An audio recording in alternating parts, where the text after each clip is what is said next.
بسم اللہ الرحمن الرحیم۔ اعتکاف کہتے ہیں کہ اللہ کی رضا کے لیے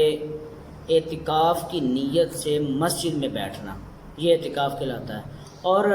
رمضان کے آخری عشرے کا اعتکاف کرنا یہ سنت ہے، جس کے بارے میں سرکار علیہ الصلوۃ والسلام کے متعدد فرامین مروی ہیں، جن میں سے کچھ عرض کرتا ہوں کہ حضور نبی کریم صلی اللہ تعالیٰ علیہ وآلہ وسلم نے ارشاد فرمایا، من اعتکف ایمانا و احتسابا غفر لہ ما تقدم من ذنبہ، کہ جس نے حالت ایمان کے ساتھ اور حصول ثواب کی نیت سے اعتکاف کیا، رب تبارک و تعالیٰ اس کے جتنے پچھلے گناہ ہیں سبھی کو بخش دیتا ہے۔ اسی طرح ارشاد فرمایا، من اعتکف من رمضان کان کحجتین و عمرتین، کہ جو بندہ رمضان کے آخری عشرے کا اعتکاف کرتا ہے تو گویا کہ وہ 2 حج اور 2 عمرے کرتا ہے۔ اسی طرح حضرت حسن بصری رضی اللہ تعالیٰ عنہ ارشاد فرماتے ہیں کہ جو بندہ رمضان کے آخری عشرے کا اعتکاف کرتا ہے،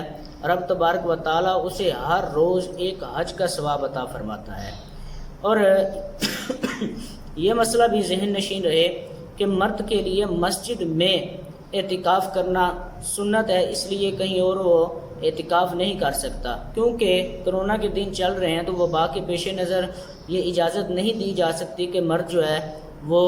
گھر میں اعتکاف کرے۔ گھر میں اعتکاف عورتوں کے لیے ہے کہ وہ گھر میں اعتکاف کریں گے، لیکن مرد کے لیے یہی ہے کہ وہ مسجد میں اعتکاف کرے گا، ورنہ وہ کہیں اعتکاف نہیں کر سکتا۔ اور